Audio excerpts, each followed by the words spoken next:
I typed one story idea, and this AI built a complete illustrated book with consistent characters.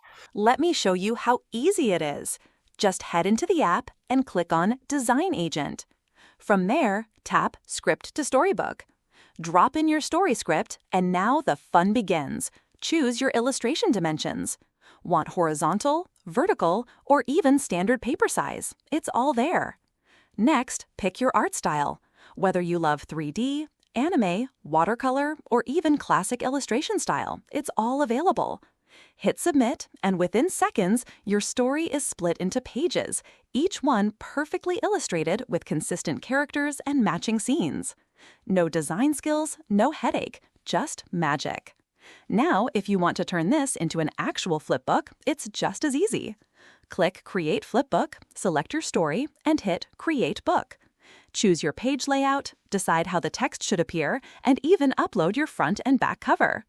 Want to take it further? Add narration. Yes, you can turn your story into a talking book too. It's that powerful.